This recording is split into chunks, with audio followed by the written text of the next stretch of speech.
Let's move on quickly as I invite to the microphone Dr. O.H. Onokwaya to please come and read the citation of our lecturer for today. Jam your hands together for Dr. O.H. Onokwaya. Professor O.H. Onokwaya. She's the head of the Department of Ophthalmology, OAU and OAU-TSC in Ile-Ife, Nigeria. Mr. Chairman, sir, my job is very simple to read the citation for the lecturer today. May I invite Dr. Adeoye to please stand in the main stand. Mr. Chairman, all other protocols duly observed. The lecturer for today is Dr. Npmcn Odumorayo Adeoye ni Adeniyi. She's a professor of ophthalmology and a consultant ophthalmologist with the Obafemi Awolowo University and the Teaching Hospital Ile-Ife. She was born on the 9th of December in 1952. She's obviously from Ile-Oluji Kingdom, the kingdom that is very grateful to have her. I remember she had carried us there for an ICAM before. So apart from her dad, she's also very interested in that community. She started her education at the Ile-Ife Institute Private School, Mokola, Ibadan, and went on to the prestigious Queen's School from 1965 to 1971 for her secondary education. She had a rich experience in her higher education in this same great university. Let's leave Premier out of it. Now we're talking about the great Obafemi Awolowo University, where she was in the first set of the medical graduates of this institution. She's an alumnus that the institution and the college is very proud of. We cannot read out all that she has done for the college. I say rich experience because she obtained the BSc Health Sciences apart from the medical degree, and she had her clinical elective program at the Royal Free Hospital in London. She enjoyed the federal government of Nigeria scholarship. For her professional experience, she had a housemanship, the mandatory housemanship in the then University of Ife Teaching Hospital, and had youth service at the Ring Road Hospital and Adeoyo General Hospital, Ibadan, in 1979 and 1980. Dr. Adeoye traveled a lot professionally. Initially, she started as a senior house officer in medicine, then became a registrar in medicine department. Then she moved on to become a senior medical officer in general outpatient department. Then she finally saw the light and moved on to ophthalmology. As her trainees, we are glad that she saw that light. That's why we are here today. And she started as a resident in ophthalmology in 1987. She started and she was the first resident in ophthalmology from OAU-THC. It was a decision she took and she was able to follow through and obtain the fellow of the college in 1993. After that, she became a hospital consultant, and eventually in 1994, she was employed in the university as a lecturer. She became a professor of ophthalmology of the Obafemi Awolowo University in October 2010, a position she has held till date, and like we heard, a position she will hold for life. She was the foundation head of department of the Obafemi Awolowo University Department of Ophthalmology, and she did that great work from August 2016 to July 2019. Now we get to her professional accomplishments, and we had to summarize it, so it won't take the time for the lecture. She performed the first extracapsular cataract extraction with posterior chamber intraocular lens implantation successfully in Obafemi Awolowo University Teaching Hospital in 1999. Some of us didn't know we would become ophthalmologists yet. She established the eye care unit in the Wesley Guild Hospital, Ile-Ife.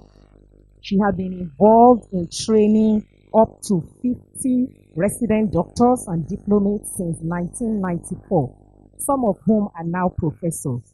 I am among the youngest that she trained, and I am a professor. So there are many ahead of me that are professors.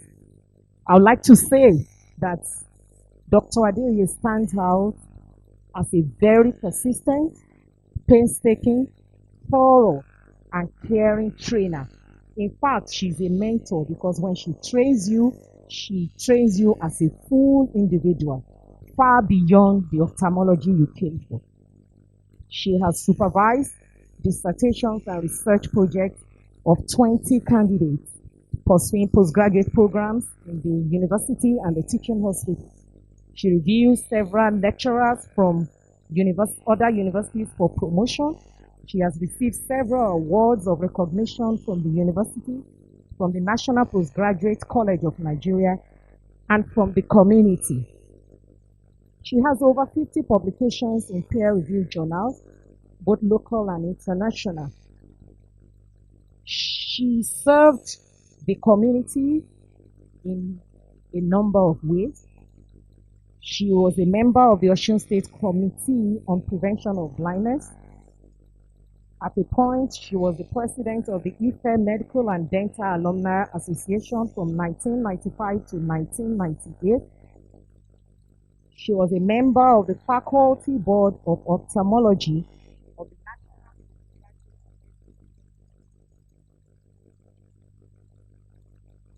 from 2002 to 2020.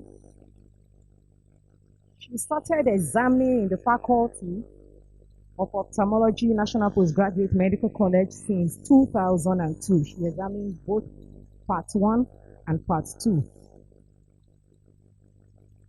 She was a member of the accreditation panel to the University of Benin Teaching Hospital in 2005, and she had led the dissertation panel as a chairperson or as a member to more than 12 training institutions since 2006 till date.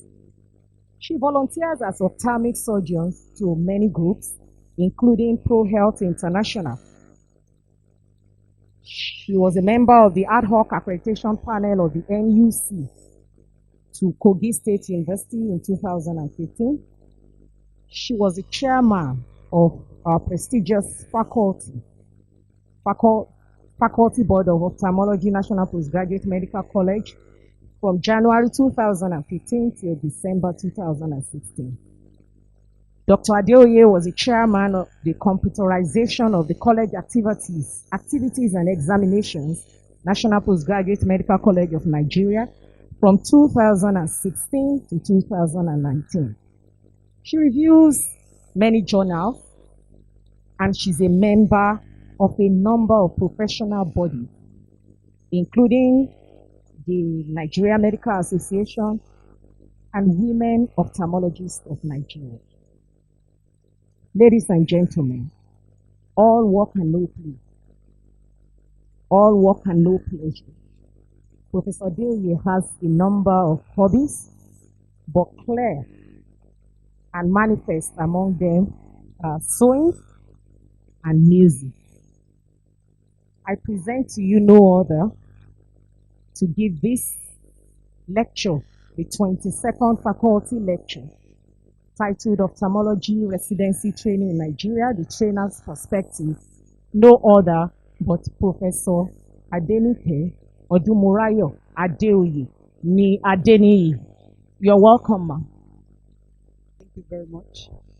So, it's liberating to be able to remove my mask.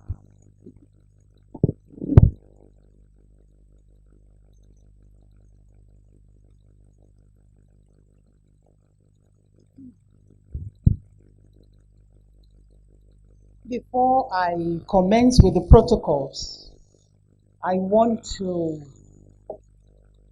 acknowledge the presence of our paramount ruler, His Royal Majesty, Ọba Dr. Oluwole Olufadere Aditile.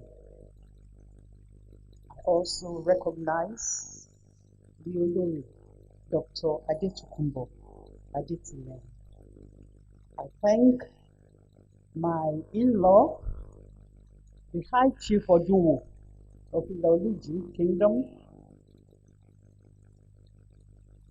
Engineer Nat Adesiyakon. And I want, his wife also. I thank her, she's my cousin. So I appreciate you for coming. I thank the Sachere, High Chief Sachere of Ile-Ife Kingdom, Chief Akinfolarin. And I keep saying that he took over my father's position. So thank you so very much for coming.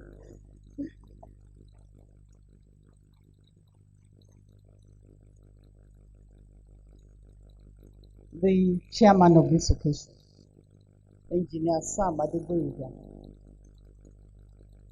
the CEO and founder of Sosco Well, Nigeria Limited.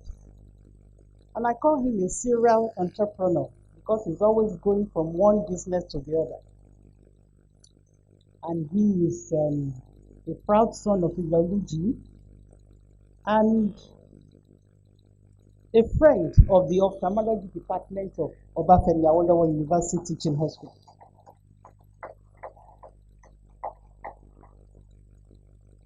The special guest of honor in absentia, she's on her way. She's been contacting me. Right now, she's stuck at Ashejire. She left Lagos around 7 a.m., hoping to arrive here in time for the lecture. I pray all guests coming, because some are coming from Ibadan, many from Lagos, and that's why this hall is half full. I pray they get here safely. Engineer Funke Okweke is a proud daughter of Ile-Ife. She's the CEO of Main One.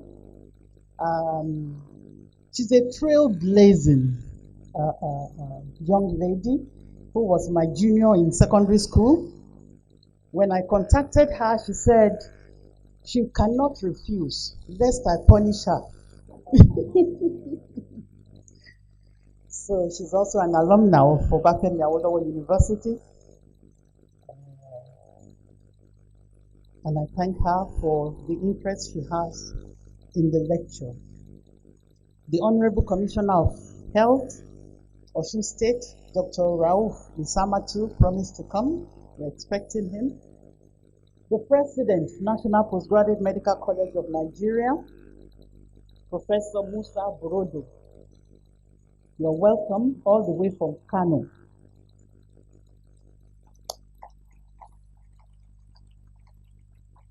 In fact, I'm humbled because I don't remember seeing him at the last faculty lecture. Professor Akinsola, was he there? He was there. Anyway, that was Lagos. I mean, you could fly from Kano to Lagos, but coming all the way from Kano to Ile-Ife, I mean, that's a feat. So I want to thank you, President.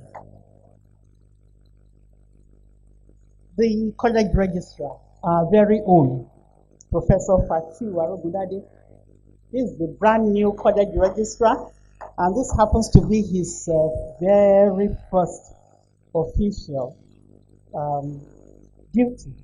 So thank you, Professor Arogudade, for coming. The Foundation Fellow, Dr. B.G.K. Ajayi, I thank you for coming. I'm honored. The Vice Chancellor of Obafemi Awolowo University is expected. The Chief Medical Director of Obafemi Awolowo University Teaching Hospital, Professor Victor Adetiloye, is expected. The CMD of Ile-Ife Teaching Hospital also is expected. I want to thank the Provost of the College of Health Sciences, Professor Kayode Dadunla, for coming. Thank you so very much. The Chairman, Faculty of Ophthalmology, Dr. Harun Ajibode, you're welcome. The past faculty chairmen, faculty board members here present, colleagues, family members, friends, members of the press, distinguished ladies and gentlemen. You're all welcome to the 22nd faculty lecture of the Faculty of Ophthalmology lecture titled Ophthalmology Residency Training in Nigeria, the Trainer's Perspectives.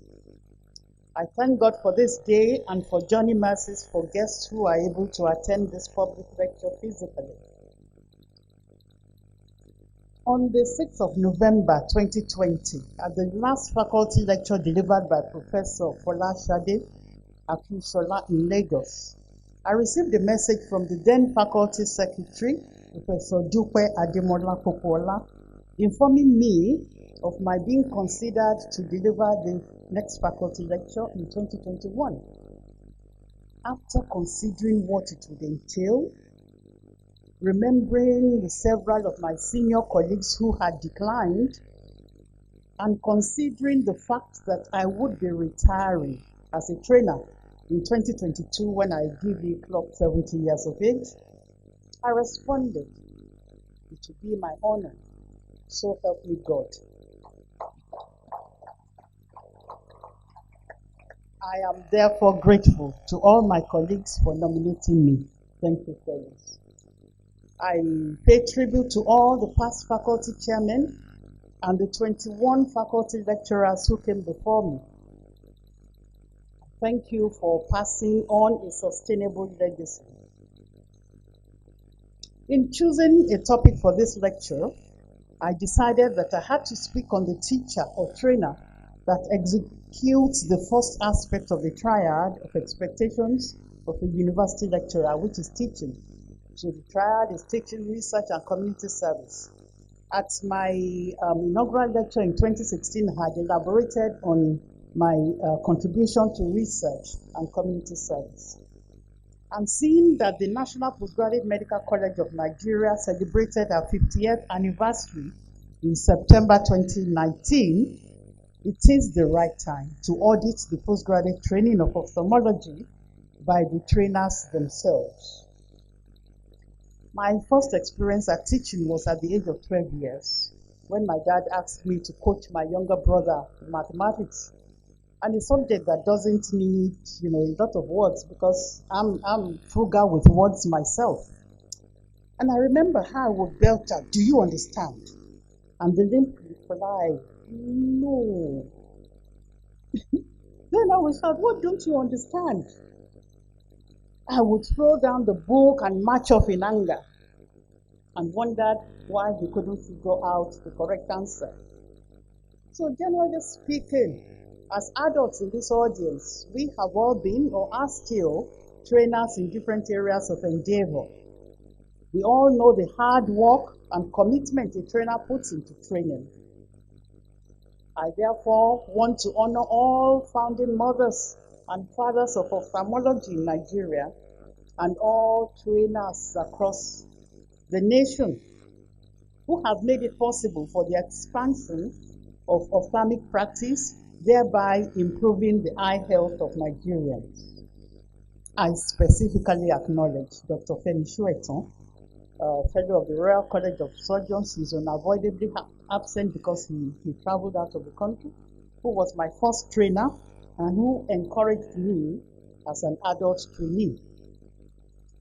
The greatest of my trainers was Professor Labuopo Osuntokun, who, along with Dr. B.G.P. Ajayi, supervised my final fellowship dissertation.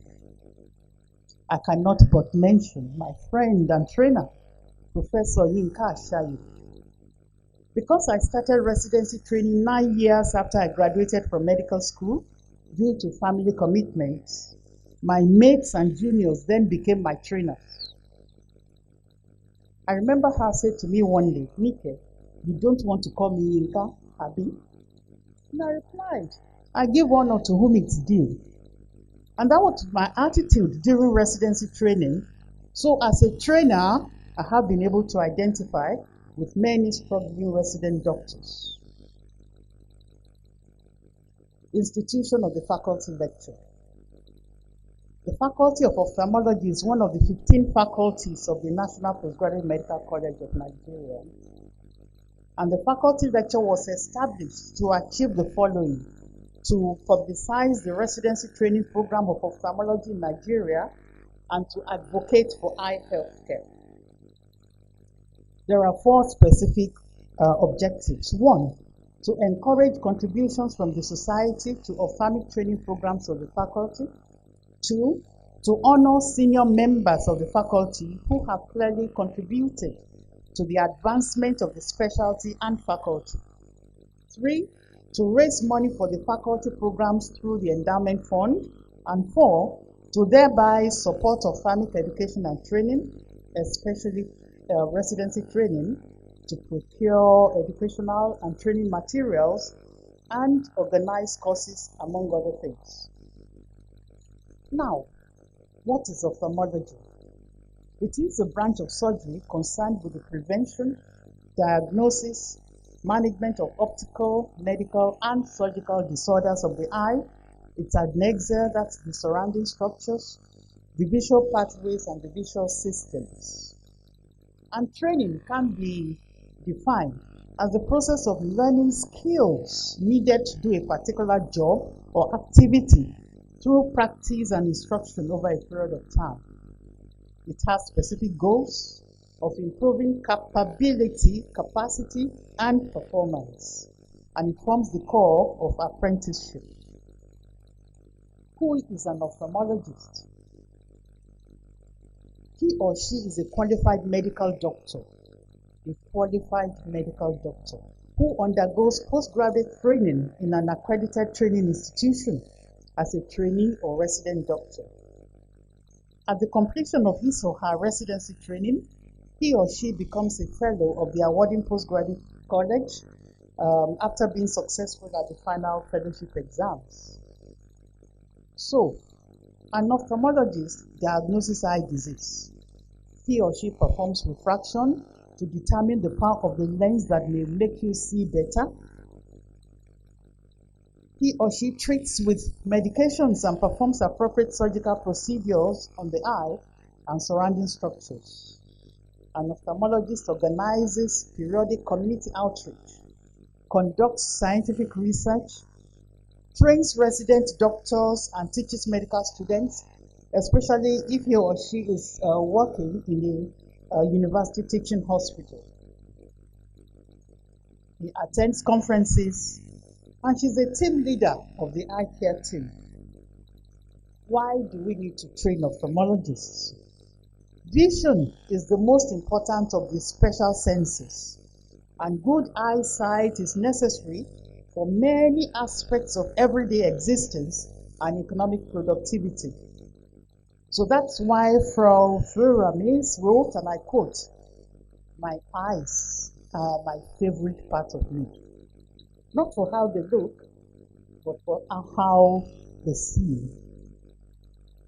The World Health Organization has documented that at least 2.2 billion people all over the world have a near or distance vision impairment. And in at least 1 billion people, visual impairment could have been prevented or yet to be addressed.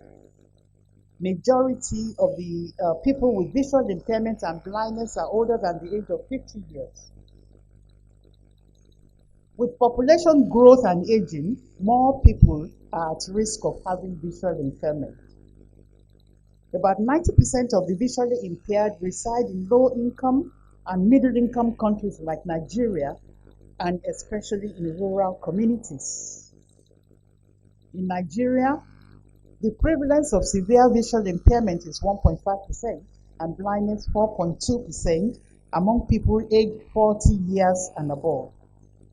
While in all ages, the prevalence of blindness is 0.78%, which means that 1.7 million Nigerians are blind. Well, almost everyone in this audience will experience some form of eye condition or the other, as they age. So there's no how you will not need the services of an ophthalmologist. Studies have shown that improving eye health contributes directly and indirectly to achieving many 2030 sustainable development goals, such as poverty reduction, good health and well-being, education, gender equity, economic growth, and employment. So, developing human resources for eye health will not only improve eye health for all, but consequently improve the quality of life of individuals and the national economy. There's a wide gap between the need for ophthalmologists and their availability in Nigeria. Currently, about 400 ophthalmologists practicing in Nigeria serve an estimated population of 211 million people. And in order to attain WHO's recommended minimum requirement of 4 ophthalmologists per million population, Nigeria will need a minimum of 844 ophthalmologists. So, it is absolutely necessary to aggressively train more ophthalmologists. Now, who is a trainer? A trainer is a consultant with knowledge, skills, and professional conduct to successfully transfer quality, evidence-based ophthalmic practice to another medical doctor. There are instances where a former trainee is in a position of training his or her trainers. For example, in the conversion course for cataract surgery. In 1999, as a consultant and trainer, I flew to Kaduna National Eye Center to undergo a conversion course from intracapsular cataract extraction to extracapsular cataract extraction. I was in the second set of the course with Professors Folusho Oweye, Dennis Nkanga, Onoche Okoye, and Dr. Femi Obazi. Now, training videos of the first course were shown. Surprisingly, an ophthalmic elder, Professor Maje Kodumi, was being instructed at the operating microscope by a younger trainer. At some point, some gelatinous fluid oozed from the wound. One of us asked, "Is that visco-vitreous?" Which of our trainers would be courageous enough to declare ominous vitreous loss at our hands, we wondered. And a few years back, my former trainee, Professor Toyin Onakoya, was a reluctant trainer for my conversion to small incision cataract surgery. And it wasn't until I threatened to go to Kenya for the course before she was able to train her trainers. Now, ophthalmology residency training program. This is a postgraduate medical training pathway to produce ophthalmologists. And the training in Nigeria is controlled and standardized by the Faculty of Ophthalmology of the National Postgraduate Medical College of Nigeria, while the West African College of Surgeons performs this function for the West African sub-region, including Nigeria. Historical background. In response to the recognition of thousands of blind people in Kano and its environs, ophthalmology practice began in Nigeria in 1940 at a Christian missionary hospital, Sudan Interior Mission Eye Hospital, otherwise known as ECWA Eye Hospital now, in Kano. At that time, ophthalmologists were all expatriates, and the first Nigerian ophthalmologists received training mostly from the United Kingdom. The National Postgraduate Medical College of Nigeria was established in 1979 with ophthalmology as one of the specialties in the Faculty of Surgery. To develop the Faculty of Ophthalmology, all Nigerians who had received postgraduate training in ophthalmology in Europe and the US, with interest in academics and training, were awarded the Foundation Fellowship to serve as trainers. Dr. B.G.K. Ajayi was the very first fellow trained indigenously in the Faculty of Ophthalmology Dr. Ajayi, please stand up to be recognized again.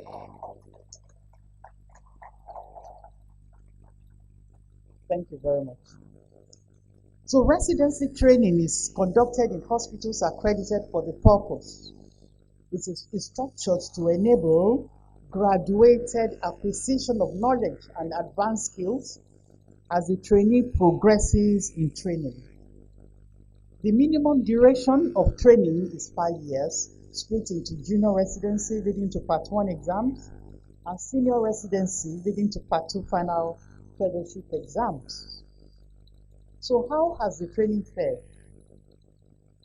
The training program, how has it fared?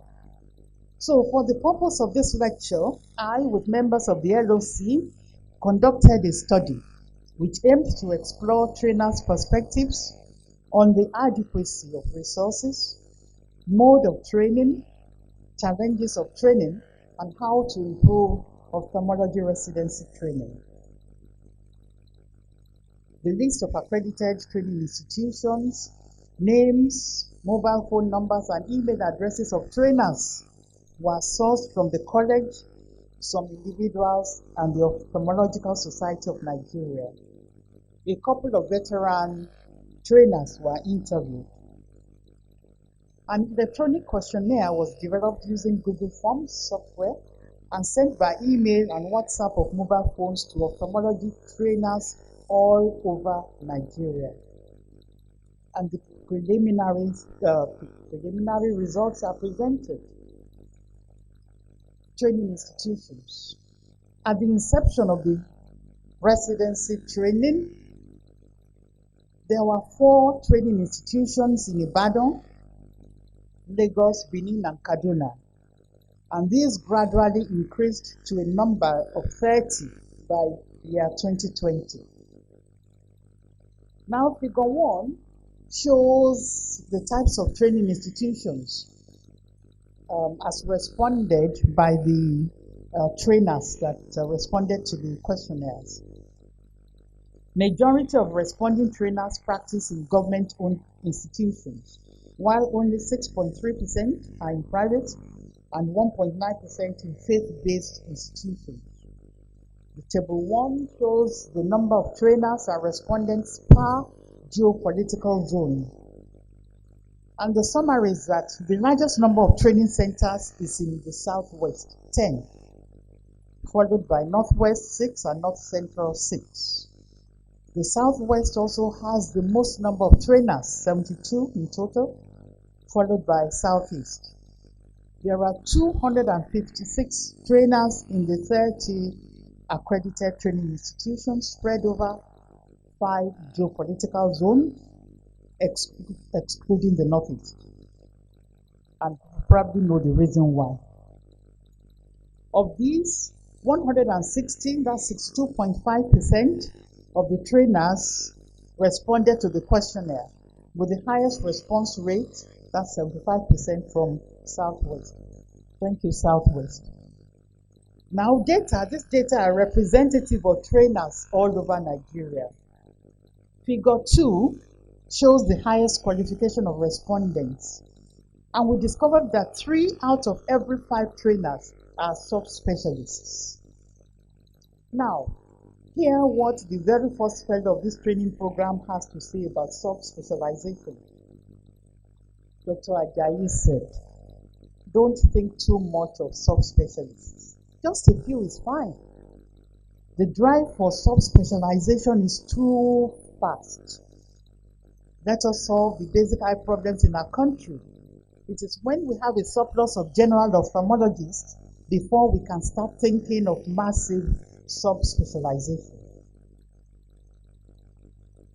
William James Mayo said, and I quote, given one well-trained physician of the highest type, and he will do better work for 1,000 people than 10 specialists. So in effect, given one well-trained general ophthalmologist of the highest type, and he will do better work for 1,000 people with varied eye problems than 10 subspecialists. That's what Dr. Ajayi meant. Now we assessed the overall quality of residency.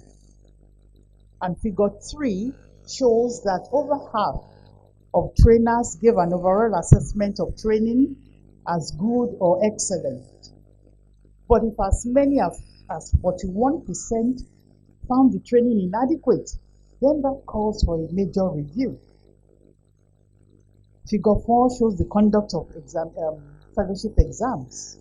And majority of the respondents, that's 75% of the trainers, hold the view that the conduct of examinations is satisfactory, that is, whether it may be good, very good, and excellent responses were given.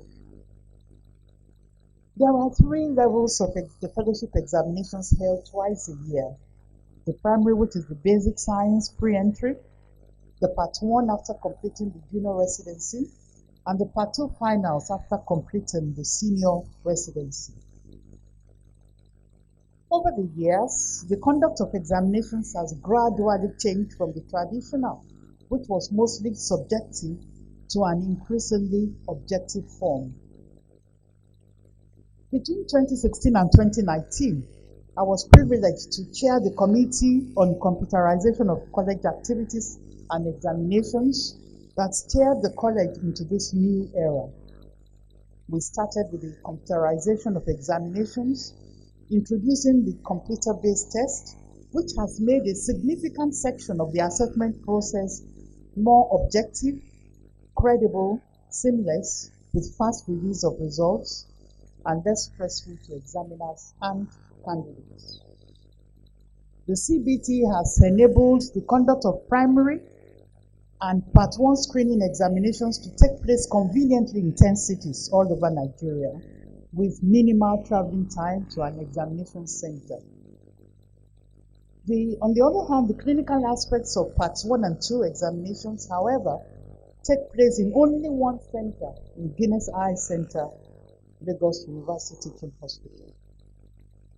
We assessed the training tools acquired by the trainers, ranging from communication skills, medical education, and training of trainers. To be an effective trainer, certain tools are essential. A, communication skills. This is the ability to convey and share information with others in an efficacious way. It is a very vital tool in training, but only 18.1% of the trainers had courses on communication skills. And it seems trainers suddenly transition from the trainee position to trainer, as if the training is thrust upon them, after passing the final fellowship exams without being equipped with requisite ophthalmic educational tools for training. B, medical education. This is the study, research, and application of educational processes used in training of doctors. Only 25% of the trainers underwent a course in medical education. However, 70% have had more than one train the trainers course since they graduated. And studies have shown that there is improved learning of trainees when instructed by teachers trained in educational processes. In 2008, I attended the Ophthalmology Program Director's course in Addis Ababa, Ethiopia, and the course covered curriculum development, methods of instruction, that's adult learning principles, teaching and assessing professionalism and communication skills, the problem resident, the ophthalmic clinical evaluation. And this course underscores medical education as an essential training tool. So such a course, college president, sir, such a course could be organized by the college and made mandatory for all intending trainers within 2 years of obtaining their fellowship. Then we assess the adequacy of training resources, which range from human resources to infrastructure, equipment, volume of surgeries, and structured academic program. Now, apart from the 41.9% responses of inadequate equipment and 51.9% for inadequate volume of surgeries, training resources were considered adequate by most trainers. Now, Table 2 shows the responses on adequacy of resources by institution type. And the summary is that all resources in the private training institutions were 100% adequate, suggesting that they spare no expense in the provision of the enabling environment for optimal training. In the faith-based hospitals, human resources and infrastructure were fully adequate, while the other parameters were not as adequate. In government hospitals, all the parameters were barely adequate, except for the volume of surgery, which was grossly inadequate. Now, talking about human resources, the number of fellows trained increased from 9 to 495 that's over a 51-year period. 495 at an average rate of 10 fellows per year. This production rate is too slow if we must meet the WHO's minimum requirement of 4 ophthalmologists per million population. Now, figure 7 shows the ophthalmology fellows number per decade, gradually increasing from 9 to 273 in the last decade. This is a picture of my convocation, which was the first. I'm a person of first. It was the first conducted at the college permanent site in Ijaniki in 1994, and you could see the uncompleted buildings in the background. And this is the college photograph of the college convocation in 2015 when I was chairman faculty board. Now, human resources and emigration. Emigration is a major troubling trend. First, there are difficulties getting doctors to enter residency training because as soon as they graduated from medical school, they start sitting for qualifying exams to move to the UK and the US. Then, trainees abort residency training to emigrate. And the third type is some wait till they complete fellowship before seeking greener pastures. For example, in my center in Ife, within the past 3 years, 6 out of 10 trainees that completed their training emigrated. Most of those that emigrated were unable to practice ophthalmology because of stringent requirements in this country. And we discovered that qualified ophthalmologists have to start residency in other areas in this foreign country, like psychiatry, because many of them have mental health issues, and drug abuse, substance abuse, and family medicine. So it's really unfortunate that after all the efforts of the trainers and funding, on training, our graduates have to emigrate. That's unfortunate. Why waste your training and succumb to the whims and caprices of other countries? Stay home. Stay home and develop your country and bloom where you are planted. No doubt, the wanderlust in younger people may be difficult to curtail as there's no law to stop them.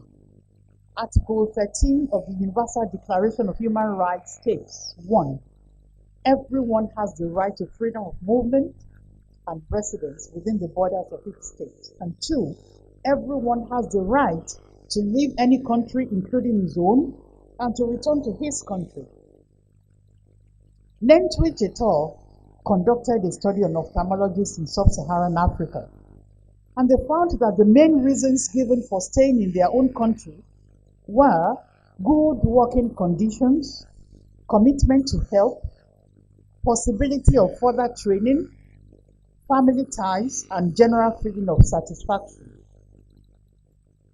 However, the main reasons for considering emigration were just professional development elsewhere, and better income abroad. So without adequate working conditions and income, trainees will continue to emigrate in droves.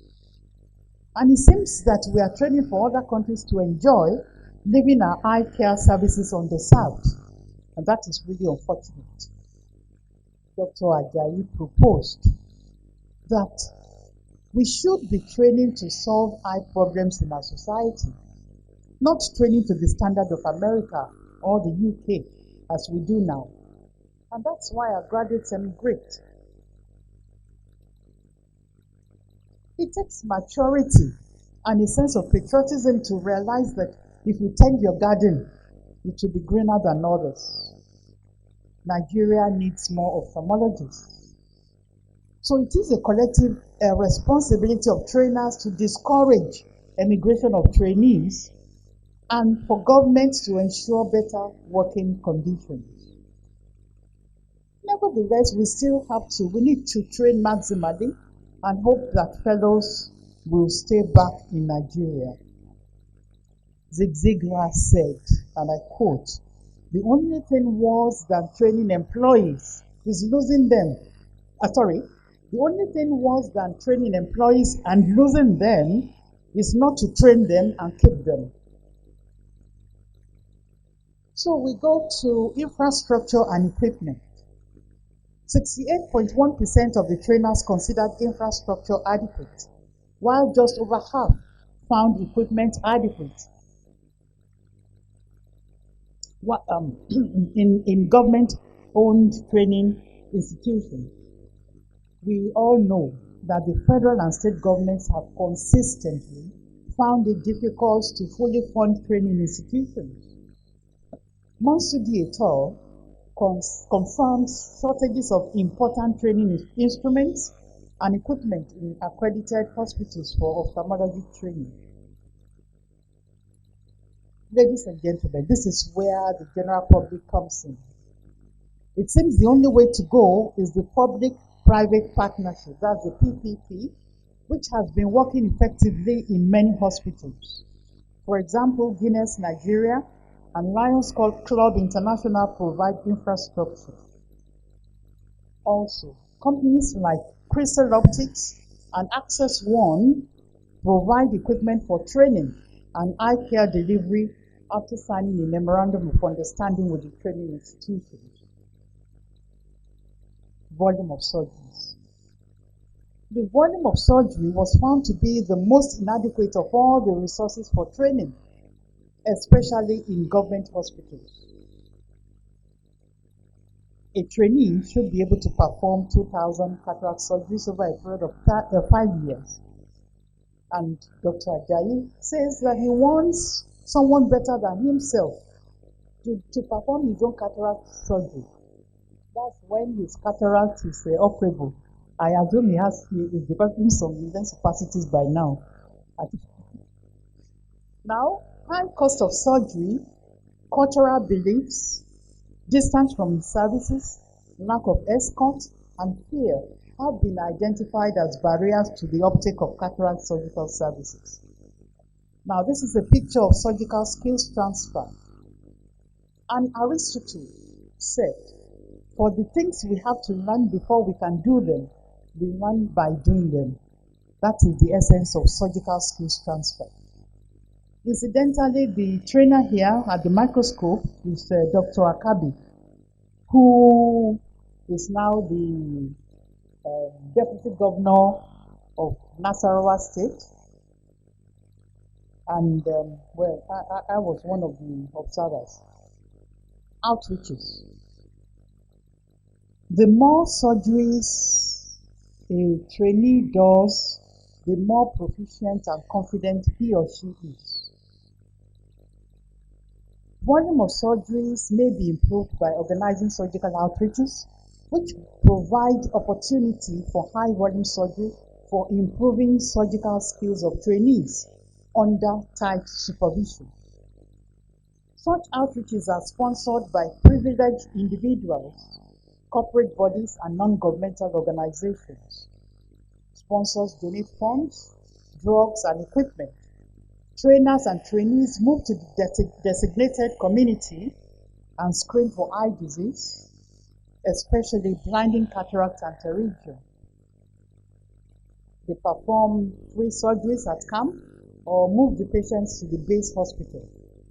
One of such outreaches was facilitated by the chairman of today, Engineer Sam Adegboyega in 2019. And these are the pictures from that outreach. The pictures show, the first picture shows the trainers and trainees during the outreach, while the second picture shows some of the patients operated upon. Now, the MTN Eye Foundation IRIS program 2013 to 2017 also stands out as a landmark surgical intervention scheme involving 12 states in all geopolitical zones of Nigeria, and over 18,438 free cataract surgeries were performed.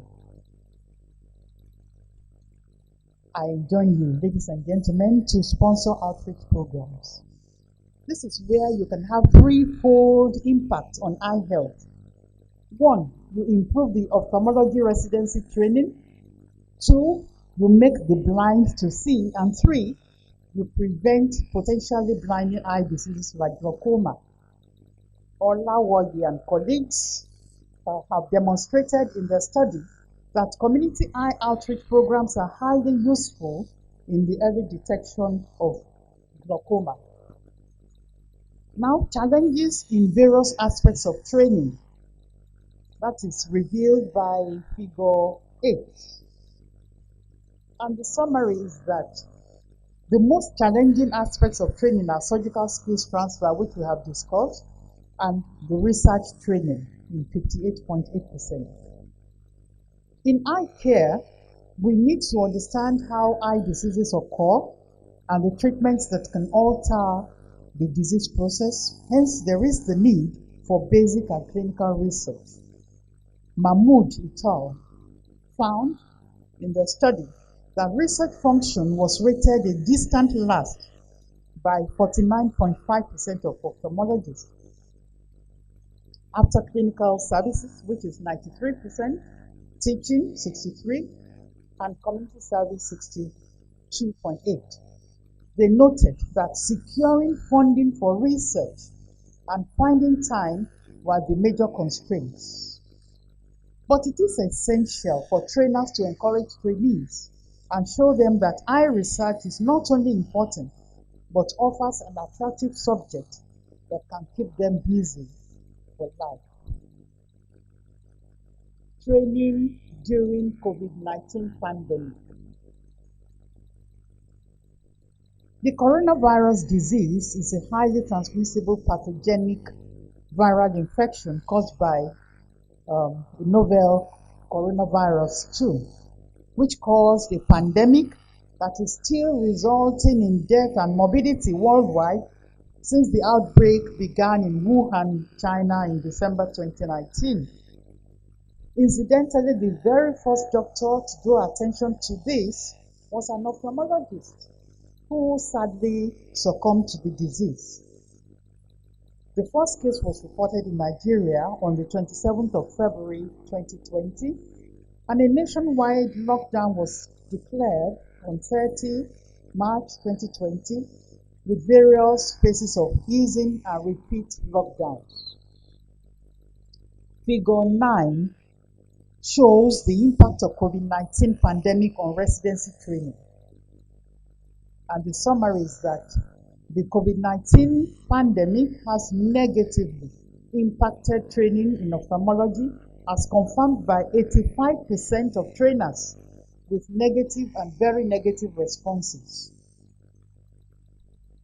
Red eye from acute conjunctivitis is the most common eye presentation of COVID-19, and the trainee may be the first responder in most cases, thereby increasing the risk of contracting the disease. The morbidity and mortality associated with COVID-19 infection have resulted in stress and anxiety among both trainees and trainers.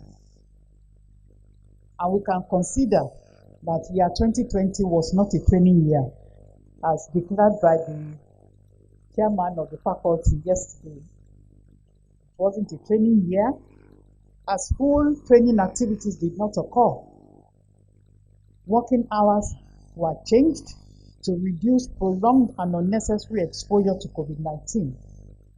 Procedures involving close proximity to patients are totally avoided. And there's this mandatory wearing of personal protective equipment, PPE. Trainees often discuss patients' conditions with their trainers using mobile phone, sending pictures via WhatsApp. Seminars, lectures, meetings, and conferences are presented virtually on digital platforms like Zoom. Surgical skills transfer has been severely affected as patients have to do COVID-19 testing and pay for PPE, increasing the cost of surgery. Mass surgery has been impossible because of the ban on mass gathering. So, the use of simulators for surgical training is now brought to fore, and the experience related to virtual training gained during the pandemic may change traditional teaching practices in the world and provide new educational opportunities. We therefore had to assess the facilities available for restructuring of the residency training in this new dispensation. So we assess availability of some facilities like ophthalmic surgery simulators, online ophthalmic education, electronic health record system, teleophthalmology, and international collaboration. Only 19.4% of respondents had access to simulators. 19.4%. And we know that a simulator is an equipment designed to provide a realistic imitation of the controls and operation of a complex system used for training purposes. And there are several commercially available surgical simulators like IC with different models and Help Me See simulator. This is a picture of the new Help Me See surgical simulator, which was recently launched and is a training system for small incision cataract surgery, and which was introduced to Africa by the Program Director Africa, Professor Kayode Odushote. Nair et al. Found that surgeons who trained using Help Me See simulator performed better and had fewer complications in real-life surgery compared to the conventionally trained group. In addition to their use in training, simulators provide a safe tool to assess the surgical skills of trainees during fellowship exams. Electronic health record and teleophthalmology.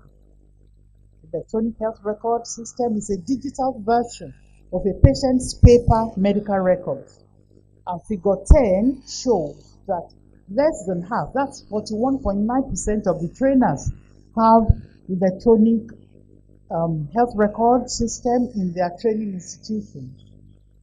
Such facilities have to be provided in all tertiary institutions, and trainees receive formal training on how to use these tools, which can also be used to assess their clerking and problem-solving competencies.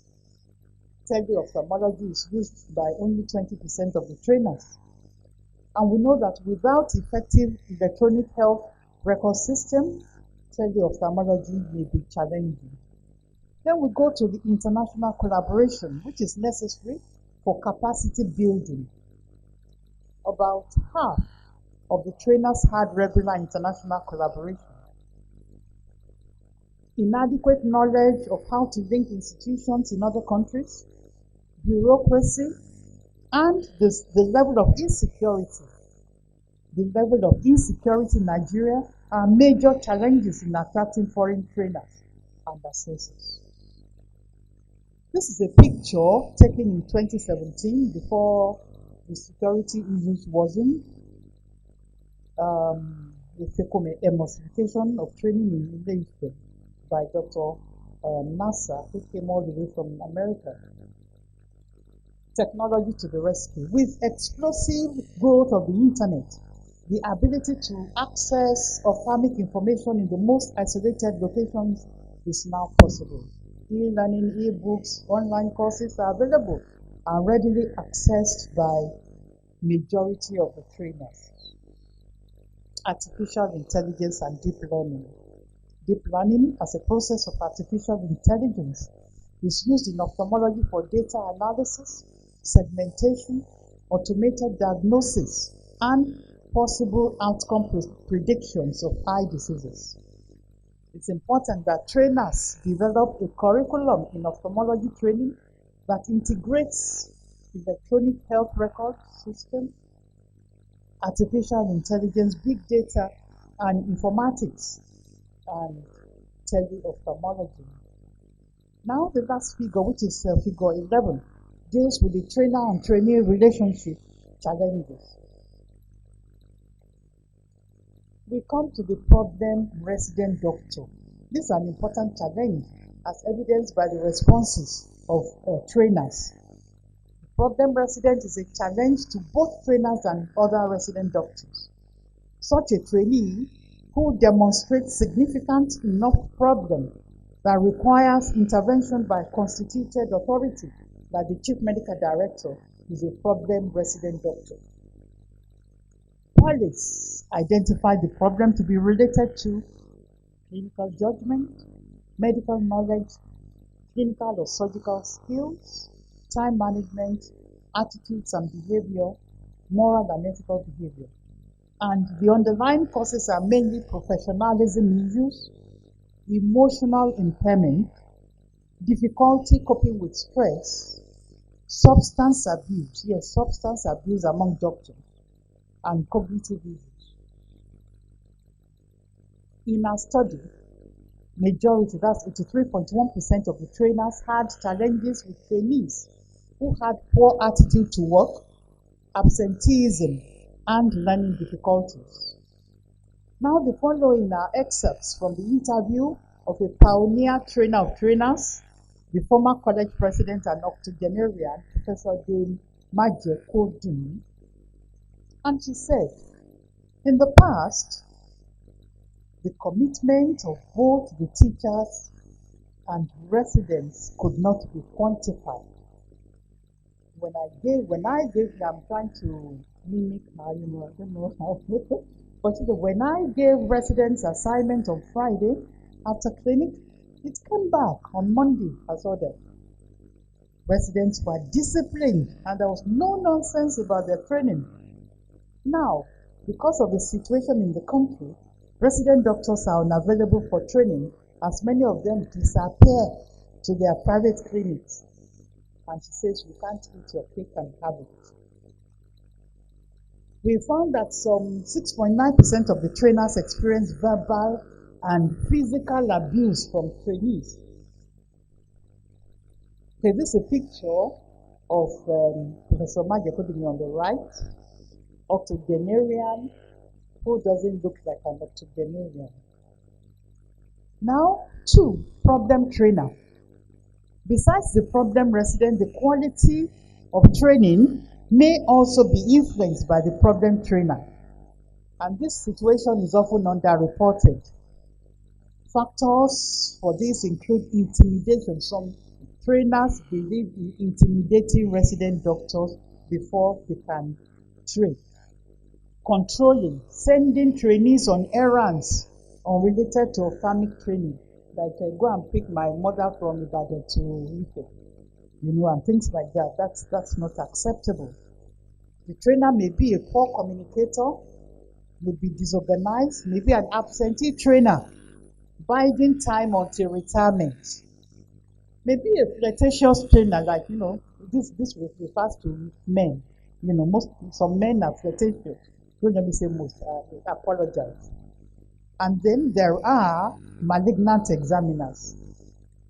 Now, these factors have to be identified, addressed, and modified before we can boast of an excellent training program.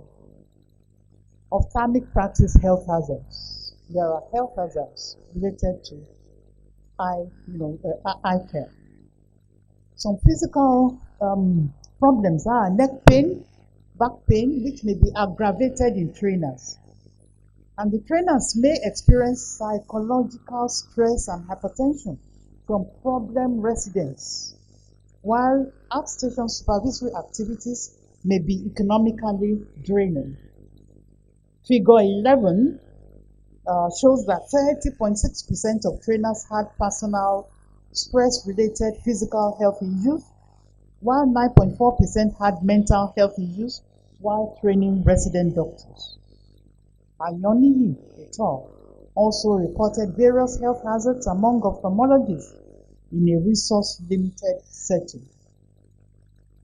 Now we come to the recommendations. A total of 122 of the 160 trainers offered recommendations on the conduct of exams and aspects of residency training. So I am not going to present the 122, but we're going to mention the key recommendations. 1. Modify exam processes to make all aspects more objective, using appropriate simulators for practical. 2. More clinical-based reasoning to replace long quiz. And 3. The objective, structured clinical examination alone may not be a true test of knowledge and skills. Candidates should be able to interact appropriately with examiners by building in the long case and orals to still run with the OSCE part, and thus assess communication skills. 4. Consider a modular exam in content and time. Instead of doing part 1 exam over 5 days after 3 years of rotation, exams can be done every 6 months on specific clinical and surgical aspects, including life surgery. Each block or module must be passed to be awarded part 1 certificate. Likewise for part 2. That way, better skilled ophthalmologists will be produced. 5. Regular monitoring and evaluation of exam process. 6. Better organized exams, better preparation, and better time management to avoid stress in examiners and candidates. 7. Good feedback mechanism. It's important to be able to identify the candidate's weakness and give a feedback after the exams. Recommendations for exam location. That's 22 out of the 122 recommendations. 1. Examination centers should be rotated through zones. Concentrating it in the western regions is long overdue for change. 2. Decentralize parts 1 and 2 exams such that they are conducted in more centers, which will have fewer and more manageable candidates.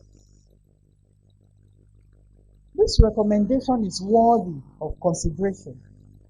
The United Kingdom, for instance, with a land area of 240,000 square kilometers, has 3 examination centers in London, Sheffield, and Glasgow. While Nigeria, with a landmass of over 910,000 square kilometers, that's 4 times bigger than the UK, has only Lagos Center. It will be appropriate to have a center each in the north, middle belt, and southern parts of Nigeria. This will be capital intensive considering the number of equipment needed to conduct exams, but it will be less stressful for both candidates and examiners.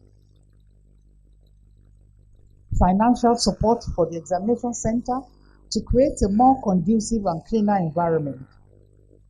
In observing COVID-19 guidelines during the last fellowship exams, candidates had to be kept under a hot canopy outside the examination center. One would have thought that an air-conditioned marquee, would be more appropriate to make sure that the candidates are more comfortable and reduce examination stress. Recommendations concerning examiners. 1. During the period of observing, new examiners should be trained in examination techniques, conduct of examinations, ethics, and expectation. 2. Examiners should be drawn from all training centers so as to keep abreast of current standards of examination and guide their candidates accordingly. 3. Invite international assessors for exams. 4. Continuously improve the welfare of examiners. And 5. Examiners should have a positive disposition towards the candidates and be courteous to them, knowing fully well they are adults and many of them are married and they are kings in their own areas of influence. Now, recommendations concerning trainees and trainers. Clinical skills simulation is being stressed all the time. We need simulators. Financial support for the trainees. Provision of adequate learning tools. Sponsored exchange programs and foreign faculty training.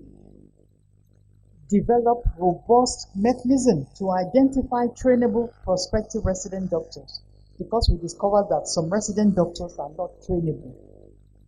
They keep failing exams. Now, it's important to have an end to frequent strikes so that the training program will finish within the minimum period of time. More questions are needed in the college question bank. A continuous assessment of trainees should form part of the final exam. 3. Better funding to provide adequate examination equipment. And 4. Increase incentive to patients used for examinations. Now there are some general comments on exams. 1 is keep up the good work. Faculty chairman, sir. Someone said there were some people said you keep up the good work.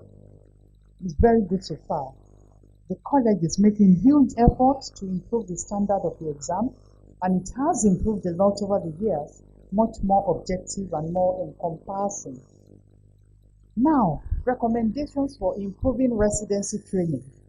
There were 213 recommendations given by 126 respondents. Some of the recommendations are faculty directed, which include curriculum review, basic surgical course, 6-month to 1-year rotation in high volume center, encourage international observership, more objectivity during accreditation process, and more training of trainers workshops are recommended. Those that are institution directed are 1. Improvement of equipment and infrastructure. Professor Majekodumi said, more residents are admitted compared to the facilities available for training. In Lagos University Teaching Hospital, for instance, 24 to 30 residents have to share 3 rooms and queue for the use of the sleep lines. Hospitals must be encouraged to provide equipment or limit the number of residents to be taken. A job to be done should be well done. Thank you, Professor Majekodumi. I'm sure she's with us on Zoom. Now, 2, more resident doctors are needed in institutions depleted due to emigration. The trainer-directed recommendations are 1, structured skills transfer, which should be enhanced. Then, structured training program which will be followed to the letter, and mentorship. Recommendations to reduce emigration. There are 187 recommendations given by 132 respondents. The government-directed recommendations are 1. Better remuneration, good working and retirement packages. 2. Total restructuring of the health system. 3. Provision of adequate infrastructure and equipment. 4. Improved national security. And I stress, improved national security. Accessibility to insurance scheme. The institution-directed recommendations were improvement in working environment, procurement of standard equipment, employment of more ophthalmologists. Those that are faculty directed are training of pre-Part 1 candidates on future opportunities, continuous professional training, capacity building courses for trainers, and should be able to restructure the residency duration. And then more accredited training centers are needed. Recommendations to improve residency training during COVID-19 pandemic. There were 136 recommendations, which relate to alternative training methods. 1, provide simulators for both clinical and surgical skills transfer. 2, more electronic and Zoom lectures. 3, improvement in e-learning and tele-ophthalmology will reduce human contact. 4, electronic medical records should be instituted after adequate staff training. 5, encourage the use of binocular indirect ophthalmoscope to ensure a safe distance is maintained.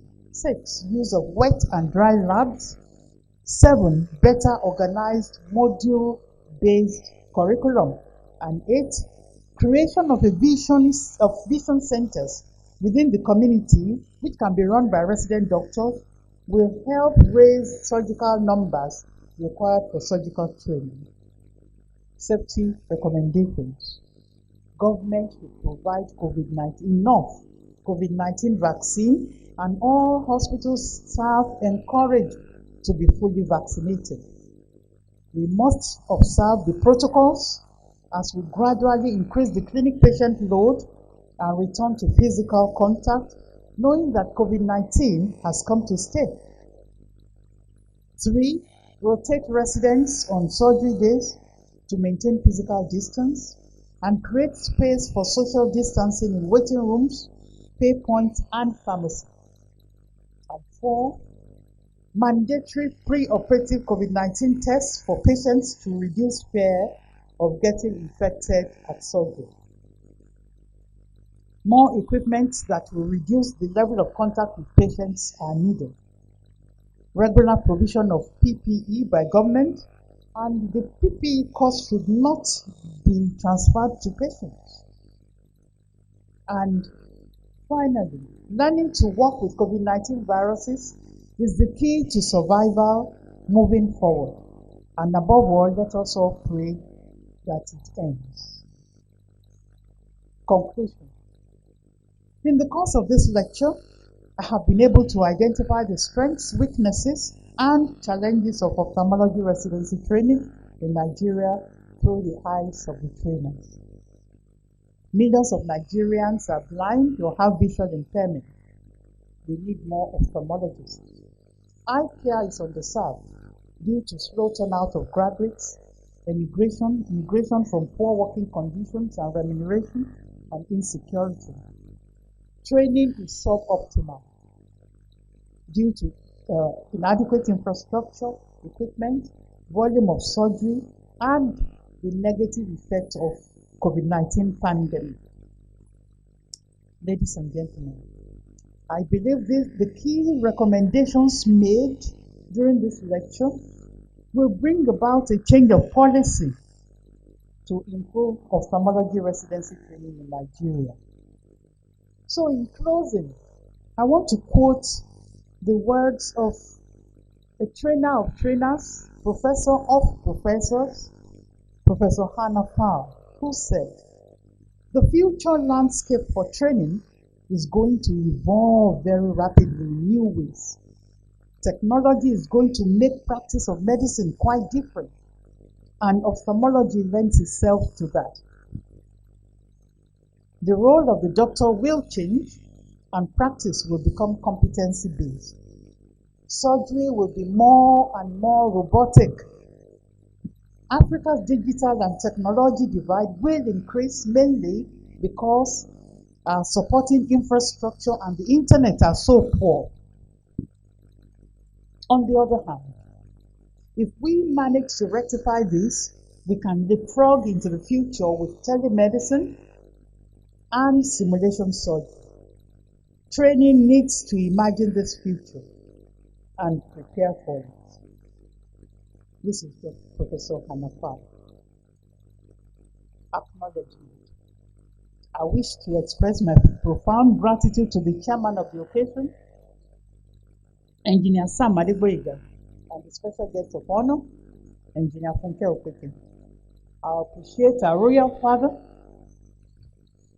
sorry, the Jagun Oluwekun of Iba Oluji, Oba Dr.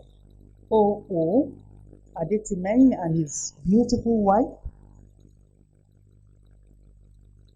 I appreciate the high chiefs who came out in splendor to honor our faculty and college and my humble self, one of their subjects. I thank all members of my family. The Adeni is ably represented by Mr. Wale Adeni of Addis Hotels. Ibadan is here. Yes, please stand up to be recognized.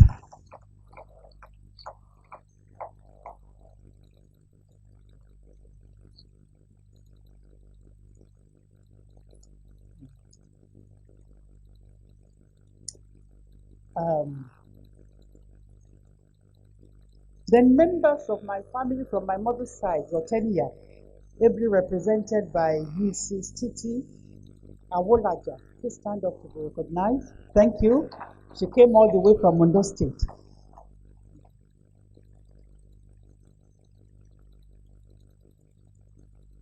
And the Adeoyes from Mudakeke.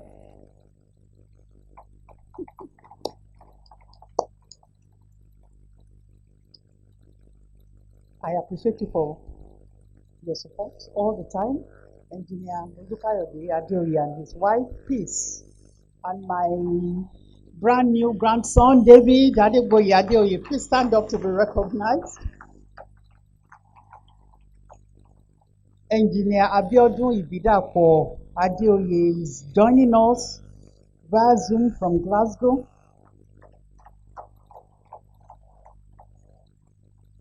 Dr. Taiwo Dada is representing the Dada family. Dr. Taiwo Adeoye Dada, please stand up to be recognized. Mrs. Kainde and Mr. Uche Mokolo came all the way from Lagos. Please stand up to be recognized. Thank you so very much. It's difficult to recognize anybody with the mask, so I'm covered. So I want to thank you all, members of my family and friends, too numerous to mention. But I must mention one, who is a very dear friend. She's fair. She knows herself. She's just started standing up by now. Professor Nora Olubumi Akinola, please stand up to be recognized. She's a professor of hematology. I now appreciate everyone who was able to attend physically for braving all the odds to be with us today. May God grant you safe journey to your different homes. For those who joined us via Zoom, I thank you for sparing time to appear. I'm extremely grateful to all individuals and corporate bodies who donated or will donate generously to the Faculty Endowment Fund. May God replenish your forces. Special thanks goes to Professor Charles Becky-Belle. Please stand up to be recognized. He is the editor-in-chief. Professor Becky-Belle, are you there? Charles. Oh. He is the editor-in-chief of the Nigerian Journal of Ophthalmology, and he painstakingly edited this manuscript. He was the faculty secretary when during my tenure as the chairman. So he was my handyman, indefatigable secretary. Thank you, Charles. I appreciate members of the local organizing committee, ably represented by Dr. Bola Joko Adewara. Please stand up as I mention your name. Dr. Sheung Awe, Dr. Tolu Oyedun, and Dr. Sukomi Akinde. They worked so much with commitment to make this occasion possible. At some point, I thought they were slave drivers, the way they drove me. So thank you so much for all your work. Engineer Komi Adewara, is he around? Director of the Computer Center, who doubles as the husband of the chairman of the LOC, pulled out all the stops to ensure a strong ICT support for this program. Thank you very much. I thank all members of the Department of Ophthalmology, ably headed by Professor Oluwatoyin Helen Onakoya, and current trainees who gave every support for this faculty lecture to succeed. Thank you very much.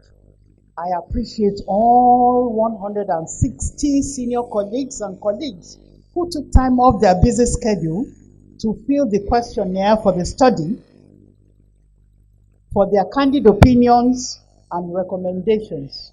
Thank you all.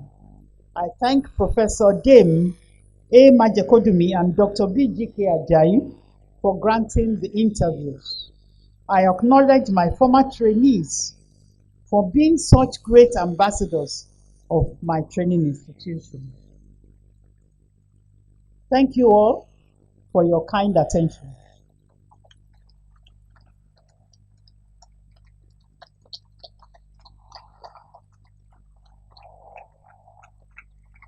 I think she deserves a better round of applause.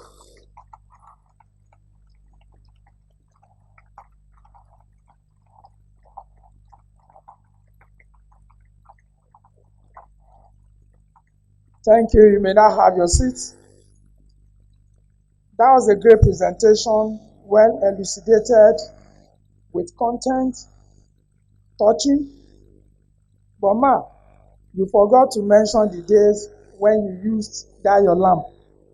That did not reflect in your lecture. As a house officer under our training, I saw a lamp. I wonder what was in that lamp, whether alcohol or something. That was the days they were using that as that terming. Those days, something we put in that fire and you just touch and all those things. I almost fell for it. In fact, I wanted to do ophthalmology before I changed my mind. Ojúlọ̀rọ̀ wà. Another round of applause for Professor Nike Adeoye. That was a nice presentation. Let's move on quickly. Well, before we do that, as she was making her presentation, despite all odds and despite his busy schedule, the Honorable Commissioner for Health, the State of Osun, Dr. Isamotu came in. You are welcome, sir. Let me invite you to the high table. Please lead him to the high table. Yeah, you have to be there, sir. Even for this short period that we have left. He's my oga as well. I always go to his office as an official of the NMA in Osun State, and we always grant our requests. Please jam your hands together for him once again. He has a lot to offer. Oga, you are welcome. In his company, he's a chief consultant at the State Specialist Hospital. You are also welcome, sir. We appreciate you. Let me quickly invite the faculty chairman for the presentation to the faculty lecturer, the faculty chairman, sir. I reliably learned the chief medical director of Union Teaching Hospital is also in our midst now. Please welcome with me Professor Peter Babatunde Olaitan. Professor Peter, you are welcome, sir. Please help me lead him to the high table. Thank you very much, sir, for honoring us and honoring the faculty.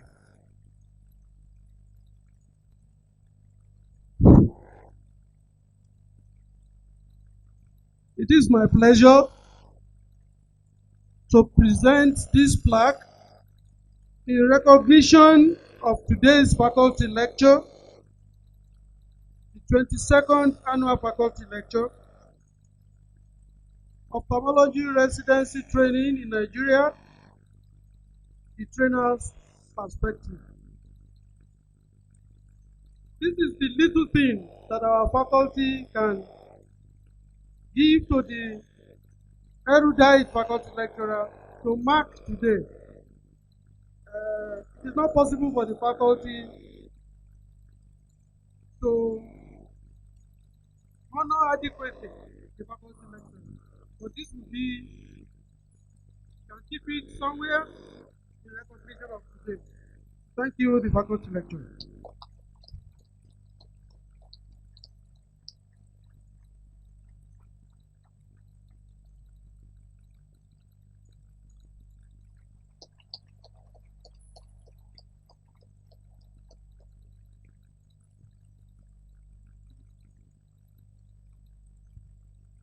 But let's move on quickly. I won't ask you to stand up because the next event is actually going to task you a bit. And I'm sure all of us are ready. We got the invitation and I'm sure we are prepared.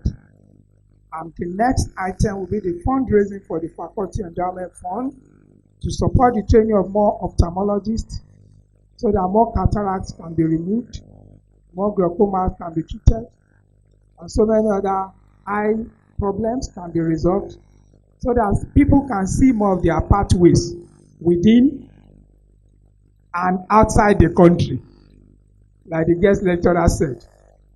So please open your wallets, bring out your checkbooks, start going into your online applications for your banks so that you can do the necessary transfers. I want to believe Dr. Awe will help us by projecting the account number of the faculty.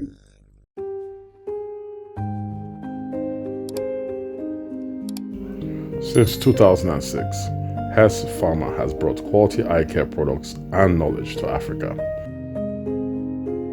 giving access to more drug access, openness to more options.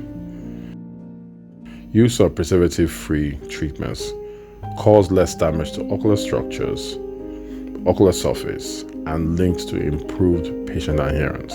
75% better outcomes, guaranteed.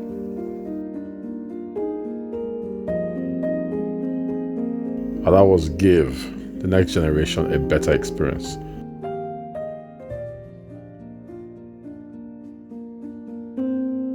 Come with us to a new world of wealth and comfort. Share our passion. Get the preservative-free advantage.